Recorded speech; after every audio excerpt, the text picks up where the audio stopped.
As well as saying a young woman boxer is fighting for her life in hospital after being knocked out in a professional bout. Now, PHINDILE Mwelase underwent surgery at the Steve Biko Academic Hospital in Pretoria late yesterday to stem bleeding in the brain. She has been in a coma since falling to the canvas after being caught by a single right-hand punch in the 6th round of a fight on Friday night.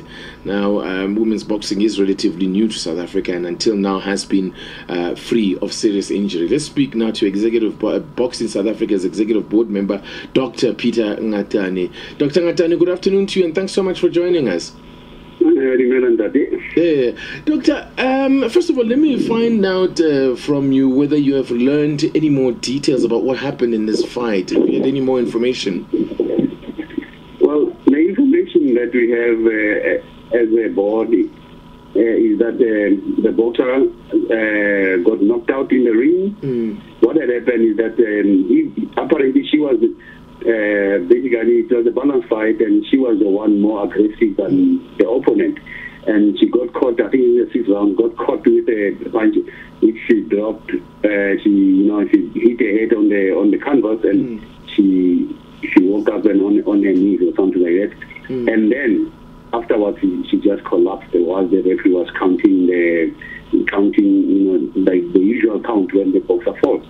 Now, realizing that she's not, she doesn't do too well, the referee stopped the count and called for the doctors and the paramedics who attended to her in the ring and immediately took her with an ambulance to Kalafong Hospital, and at Kalafong Hospital, realizing that they don't have probably the neurosurgeon to operate because she needed to have an operation, they sent her to Steve Biko, where she underwent a neurological surgery to remove clot of bleeding there. Now, as a matter of correction, that I just said that she's still bleeding. She's not still bleeding. She is in ICU in an induced coma because that's the normal way that happens when you just had brain surgery. Now, so she will be slowly weaned off from the surgery, from the anesthetic after that, depending on how the doctors in ICU see her progress or her recovery. And then they'll be able to know if there's any problem thereafter, because usually in such cases, especially depending of course where the bleeding was, usually we've had some boxers who have been knocked out, who have been operated on and they recover fully, and the only problem is that once you've had operation like this, your boxing career basically stops. Yeah, I mean, I was mentioning in my introduction that women's boxing is fairly, especially professional women's boxing, is fairly new to us. But in terms of the rules governing boxers and getting their licenses, are there any differences, or at least is there any difference to the rules applied to men as opposed to their female counterparts, or is that all the same? The fitness and the testing of eyes, brain, neurology, anything, everything is the same as the men. The only difference is that with the female, there has to be, check on if the breast, there's no problems. And secondly, the most important thing is that each time they go into the ring, we have to make sure that the boxer is not pregnant. So, as part of the pre-medical testing before they go, we have to ascertain that there is no pregnancy. What normally would be a procedure from a Boxing South Africa point of view? What would you do then with this kind of case? I mean, is there any kind of procedure that has to be followed in terms of how you deal with it going forward? Well, the procedure that we usually follow is basically to have an inquiry. Now, in having the inquiry, we firstly have to get the report from the doctors who were at the ringside, and we have to firstly we have to get the report of the doctor who examined the boxer before the fight. That is what we call a pre-fight medicals, and we get a report from the doctors who were at the ringside, who were taking care of the ring, and we have to get a report from the referee, and we have to get a report from the corner. His seconds, which means his trainer and the assistant, got the tent that was taken care of. We have to get a report in terms of what had happened prior the fight. Because sometimes in such situations, which we have discovered in the past, that you find that most of the injuries that boxers have, the injury started in the gymnasium during the sparring session, yes. Or maybe someone had been involved in a car accident and not disclose it. But if they disclose it during the fight, before the fight, we usually cancel the tournament. So sometimes people they hide the fact that maybe someone could have fallen or could have been involved in a motor vehicle accident or some form of this. But under normal circumstances, we do get this report, and later we get a report from the hospital. Well, I just suppose, I guess at the end of the day here, Doctor, this is just another reminder that yours is a very dangerous sport. Well, there's no doubt about it, TT. It is a danger for rich people. That's why boxing, when we have it, one of the conditions that we have to put there is that there has to be 2 doctors at the ringside, and there has to be availability of paramedics and the ambulance, stretchers, oxygen, and everything at the ringside, and there has to be a nearby hospital that will be able to take care of, and in the vicinity we should have the availability of a neurosurgeon if need be, like we have now.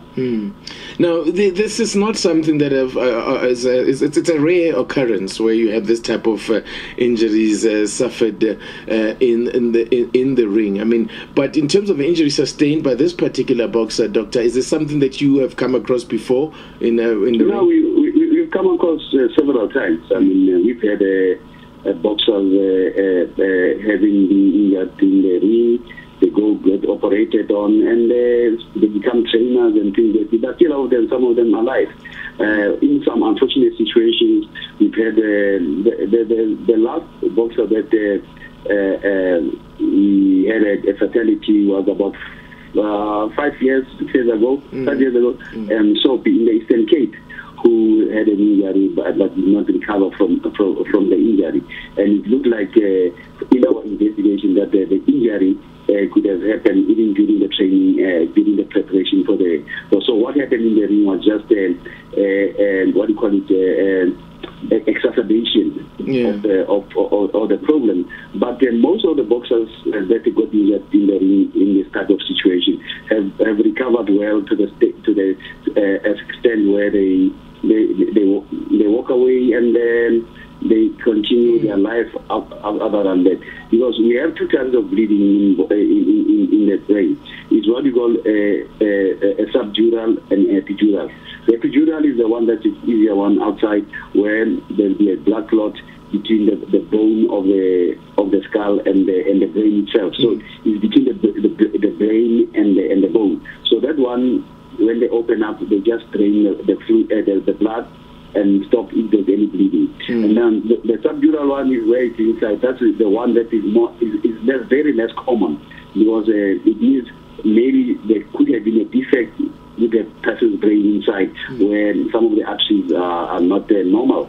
It doesn't happen. It's not usually being part of. But the one that is common is the epidural, where we just subdural, where we just drain the blood and the patient gets better.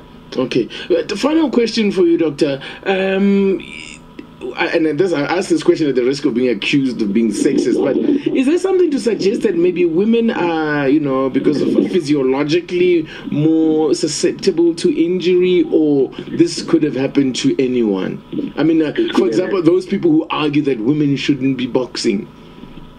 Well, I think TT, there are boxers, female boxers, who can beat daylight out of some of the male boxers. So it's not necessarily. I mean, take a case of Muhammad Ali's daughter, Layla Ali. She's a beautiful lady. She's a petite lady. Not petite. She's a lovable lady. But when she gets into the ring, even her sparring partner, she used to beat her. But when she gets out of the ring with a dress or female clothing, she's a perfect model. I mean, I've had a fight in Miami where a model, an existing model, is also a boxer. So it depends on the person themselves, because it could happen to anyone, not necessarily female boxers. Because if you're talking female, but you must remember, if it's female boxers, it's a female fighting another female. Of course, yeah. It would have been different if it was a female fighting a man. Then you can say the stakes are distorted. Absolutely. But in this situation, it could have been the other guy. But as I say, the funny thing is that the one who was more the aggressor is the one that's injured. Because from the report of the fight, Mwelase was the one who was actually more aggressive and throwing more punches. Yes, interesting, yeah. Yes. Dr. Malefetsane Peter Ngatane is a Boxing SA Executive Board member. Thank you so much, sir, for your time. I really appreciate it. Thank you, Etiti, for giving us this opportunity to explain this thing. But I think in a day or so, you can still contact us, then we can give you the progress of the situation. Fantastic. Thank you so much, Doctor. Thank you, sir.